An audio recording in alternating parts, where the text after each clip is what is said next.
As The Boys Season 4 introduces us to Black Noir 2.0, we can't help but notice the glaring differences between the new, young, and chatty actor guy struggling to make his mark in the Seven, and the silent, black-masked assassin whom the show buried last season. The comparison of the two goes on to show one thing. The original Black Noir was the ideal bad guy. He had mystery, indisputably sick combat skills, and IQ. He was the master of stealth, decapitated guys without remorse, and even had moving side traits, like creating haunting music if he was in a mood to take the stool. For the first 3 seasons of The Boys, he had both Vought's and Homelander's complete confidence. They all knew he was that guy, but he's the one character whose story takes a complete bylane from The Boys comics, where Black Noir is easily the most potent, overarching villain. So let's strap in and go down the Noir lane. But real quick, we have a small request. If you like our content, please support us by subscribing. It's a small click for you, but it means a lot to us. Thank you, and let's go.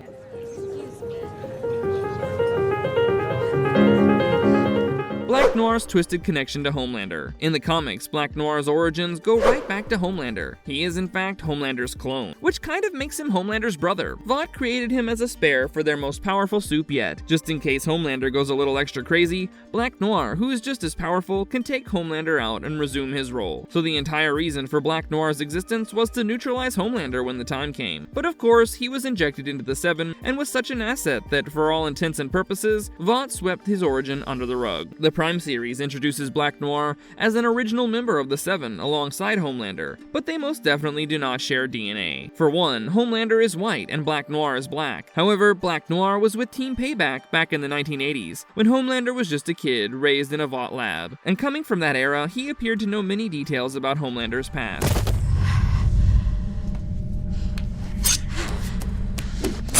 Black Noir's disfigured face and voice. In the comic version and the Prime series, Black Noir is seen as a silent and crafty ninja-like fighter. And we're talking strictly about the first TV Black Noir here, not the funny, confused guy from Season 4. But where the TV series completely diverges from the comics is the man behind the mask. The comic Black Noir revealed his face at what was supposed to be the final showdown between Homelander and Butcher, and he looked exactly the same as Homelander. Blonde, blue-eyed, a total replica. Black Noir was silent for the entirety of the comic stories. He only spoke once, shortly before his very end, and that moment turned everything we knew about good and evil inside out. Stay tuned for a crazy story. We'll get into it a little bit later in the video. The Prime series takes us to Black Noir's extremely contrasting origin story in Season 3. While it's likely that this story made Noir a very effective killer later on, it's also what scarred him for life, literally. We travel back in time to 1984, and Black Noir, along with the rest of Payback, are in Nicaragua to assist the US-backed Contra fighters trying to overthrow the government. The Payback are a clownish lot, striking poses for the soldiers and making a mockery of the front. Black Noir already dislikes Soldier Boy, who had once beat him mercilessly for trying to outshine him. He takes off his mask during a conversation with a young Stan Edgar, and honestly, he looks and talks like such a regular guy. He just doesn't seem to have that edge that Black Noir exhibits in the present-day scenario the series offers. Edgar, however, persuades Black Noir to betray Soldier Boy to the Russian. The entire team is sick of Soldier Boy's egotistic antics, and they all decide to bring him down. Later, within the chaos of an attack on the camp, Payback turns on Soldier Boy. During the fight, Soldier Boy presses Black Noir's face into a searing Jeep's hood, causing him to suffer terrible burns. He then smashes his shield into him, leaving his brain severely exposed and wounded. This incident disfigured Black Noir's face and also left him with acute brain damage, presumably damaging his vocal abilities as well. He never speaks again, but gains the demeanor of a stoic, insanely focused killer.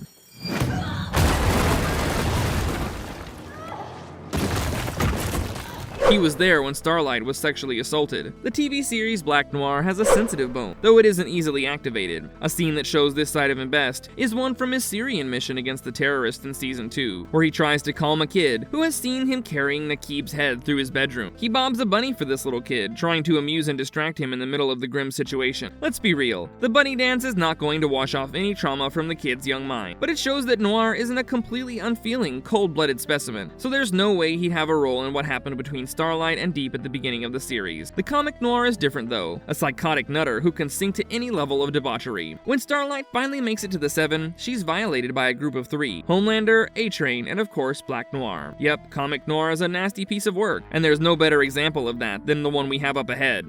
Black Noir assaulted Billy Butcher's wife. Butcher hates Homelander with everything he's got and can't wait to skewer his perfectly blow-dried head on his crowbar. And that's because Homelander pretty much ruined Butcher's life as he knew it. He raped Butcher's wife and she became pregnant with his child. Well, that's awful. You must be wondering, well, where does Black Noir fit into this? In the comics, Butcher and his wife Becky were holidaying in Miami. One night when Butcher went out for a walk, leaving Becky to rest alone in the hotel room, Homelander snuck in, easily overpowering Becky and violating her. But here's the twist. In issue 65 of the Boys comics titled Over the Hill with the Swords of 1,000 Men, Part 6, Black Noir confronts Homelander with the truth. It was actually him who did all that. He posed as Homelander, wearing his costume and everything, and Becky couldn't tell the difference. In the Prime series, however, it appears that the real Homelander is to blame for Becca's assault, as Black Noir looks nothing like him. If he were the one to have assaulted Becca, she would have known it.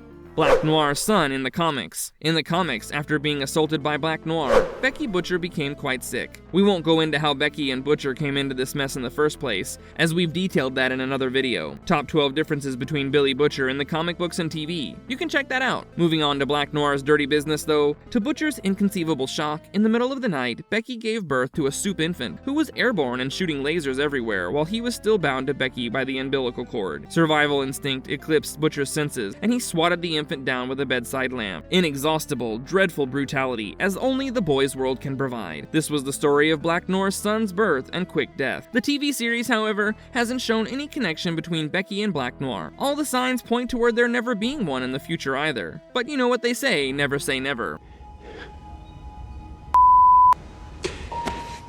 Death of Black Noir. Black Noir was killed by Homelander in Season 3 of The Boys TV series, which was unexpected to say the least. But one thing we've come to expect from Homelander is the unexpected, so I guess we can't rule anything out yet. Black Noir was the most efficient soup out of the 7. I would be so bold as to say he was even more so than Homelander. This is because Homelander almost always relies on being Earth's most powerful living soul to overcome his challenges. He's also manipulative and plays mind game, making him a terrifying guy to come after you. But Noir has got stealth and tactics. He sneaks up on his adversaries when they least expect it and corners them with calculated precision. He then proceeds to unleash his unmatched combative skills, and we've never seen him be at the losing end of a fight since his payback days, and maybe once with Queen Maeve, but that was probably because she snuck up on him and just seemed to have some tree nuts handy. A big no-no for Noir. More about that little detail later. So for Homelander to kill him seemed a bit extreme. Homelander knew he had an exceptionally efficient guy who was not at all interested in stealing his thunder. So then why the axe? It was because Black Noir knew that Soldier Boy was Homelander's father, and Homelander felt that Noir concealed this critical piece of information from him. It probably wasn't even Noir's fault. The guy is so mentally unstable that he doesn't remember a lot of his traumatic past. He was only just reminded of the Soldier Boy thing when the long-time deactivated soup suddenly came to life. Noir became even more mentally scrambled after that, with the fear of facing Soldier Boy again, coupled with the guilt of betraying him down in Nicaragua. Well, for better or for worse, our silent ninja met his death by Homelander disemboweling him, which appears to be one of the boys' choicest ways of killing off folks, second only to lopping off heads. Believe it or not, it ain't nothing compared to how the old boy goes down in the comics. Well, the comic Noir comes out from a fight to the death match with Homelander, which was their last tryst, and he's gravely injured. His shredded skin is hanging off his half a body, and his brain has got its job cut out for it trying to keep Black Noir alive. But Butcher gives him no such chance. He uses his crowbar to dismantle Black Noir's brain completely and sends him to his death on wings. Honestly, it was too easy a kill for Butcher. But while Butcher gave him the last hack, he was brought down to his knees beforehand. Let's dive into what exactly happened to Black Noir before Butcher got him. I'm not gonna let you or anyone else take my future away from me. Black Noir takes down Homelander in a shocking twist. In the comics, the Black Noir-Homelander showdown was the opposite of the series. We just spoke about how Homelander killed Noir in a surprise attack in the Prime series, but in the comics, their last meeting, was a way bigger thing. Black Noir surprised Homelander by gate-crashing a standoff between Homelander and Butcher at the White House. Homelander had raised a coup, taking over the White House and killing the president. After that, the two were headed for a fight. Each of them knew that this was the end. Butcher reminded Homelander what this was really about, his wife Becky. Homelander doesn't even remember Becky, nor does he recall any of those other evil things he had done, the pictures of which Butcher had unleashed into the public. Homelander had now become a world-class villain, the photos showing him indulging in unthinkable depravity, cannibalism, torture, preying on the innocent, and much worse. Homelander confesses that he was more shocked to see those pictures than anyone else, and it pushed him to the edge. If he was the devil, he might as well fulfill his destiny. So he invaded the White House with an army of soups. Suddenly, Butcher and Homelander feel a presence behind them. It's Black Noir. He removes his mask and shocks them both. He's a carbon carbon copy of Homelander. He reveals, wearing a psychotic smile, that he put on Homelander's suit and did those horrible things, and photographed himself doing them to frame Homelander. He'd waited a long time to realize his purpose, but Vought never gave him the green light to kill Homelander. During his wait, he was driven to insanity. He did what came naturally to him: kill at will, senselessly assault women, men, and children, and then stick it all on Homelander. Now he had finally found a reason to kill him. Upon hearing how Noir orchestrated his doom, Homelander lashed out at him and fought to the end. Black Noir killed him, seizing his destiny, but he was left injured and disfigured beyond recognition. When he ventured outside, karma still awaited him. Butcher had the last strike. Avenging Becky, he saw Black Noir to his end. Your time's over, Noir. It's my turn. Does Black Noir have the healing factor? In the series, we've seen Black Noir endure grave injuries, including an assault on his very brain by Soldier Boy. It left him scarred, imprisoned within his mask forever, and mentally stunted. He hallucinated his furry cartoon friends, Buster Beaver and gang, for comfort, and they also helped him recollect the memories of his time with Soldier Boy in Nicaragua. But he survived mortal injuries that should have destroyed him in a matter of seconds. I mean, his regenerative abilities are ridiculous. The comic book Black Noir is no different in this regard. He's a clone of Homelander, which implies that he's endowed with Homelander's powers, though we don't always see him use his flight mode. He could have just been hiding his likeness to Homelander to frame him without raising any suspicion, but his regenerative powers seem stronger than Homelander's as well. In his last moments, we see a skinned, half-bodied Noir dawdle out of the White House when he should have really been dead. He almost looks brash, unashamed, and unregretful, even with nothing left in him. It's like he could survive a nuclear blast if his brain were still functioning. This explains why Butcher resorts to the crowbar action on his skull at the end. After all, the ultimate soup killer should know only too well how to slay a soup.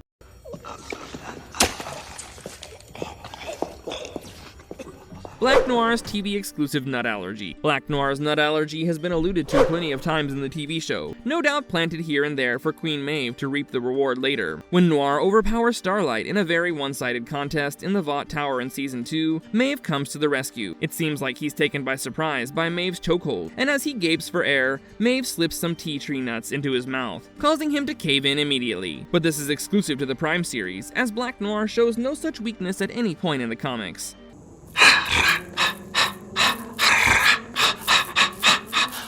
A new face behind the mask, Black Noir 2.0. In the Prime series, Nathan Mitchell played Black Noir, who gave us the perfect stoic, rationally quick but emotionally stunted character. After Noir's demise in the show, another Black Noir is reinstated in his place to cover up for the first one's murder. The public at large has been fooled into believing that this Black Noir is the same guy who's been part of the Seven since the beginning, but the new guy is nothing like his predecessor. He's clearly too young and inexperienced to know about loss and pain, and it shows in his casual attitude. He's a performing arts graduate from Goldokan University, and you would think he's the right guy for the role. I mean, his main job is to act like the late Black Noir who accomplished all those amazing battle feats for Vought. But he has a fizzing, bubbling personality and is the talkative type. He often forgets that he's supposed to roll as a silent assassin that people fear and are simultaneously in awe of. The new Black Noir has a condition called narcolepsy that causes him to drop off to sleep at odd time, like bang in the middle of a Seven meeting to the unwelcome notice of Vought's now leader and chairperson, Homelander. He's been inserted into the show as comic relief. I mean, even after he participates in killing those guys Sister Sage brings in as pawns of her grander plan, he appears shocked, but in more of a comical way than a traumatic one. Ironically, he's also played by Mitchell, the same actor who played the old serious Black Noir, only this time he has dialogue. Of course, there's only one Black Noir in the source material, and thank God for that. I doubt that even the vastly hyperbolic landscape of the boys would be able to handle two mythomaniacs like Noir. Black Noir had heat vision in the comics. Black Noir's sun started emitting laser beams as soon as he was born, a power he presumably inherited from his father. Though Black Noir never used this power, he was known to keep his similarities with Homelander under wraps. However, this is different in the TV series. Of all the powers that Compound V had gifted him with, heat vision was not one of them.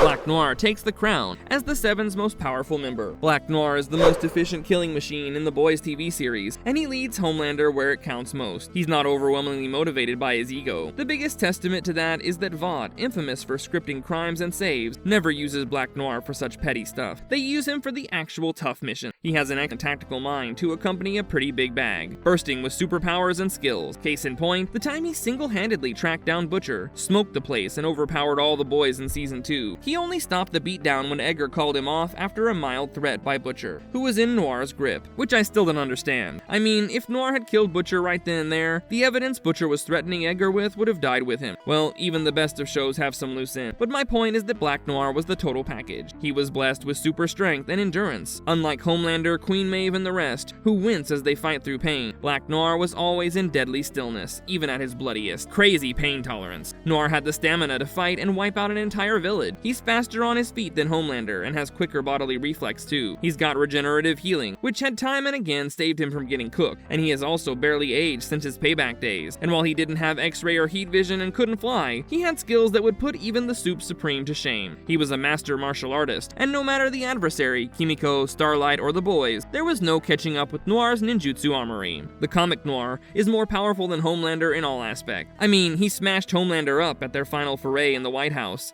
and while he himself was pretty badly injured, he won that duel. He may even have the heat vision and flight powers, but we'll never truly know since he never used them in the comics. But he's good for all else. The superhuman hearing, speed, stamina, regenerative healing, the works. He was also a deranged maniac, which is a curse, but in the context of the villainy, it's a trump card. It makes him more dangerous than Homelander can ever be. What do you think though? Could Black Noir, the first installment, take Homelander down in a one-on-one?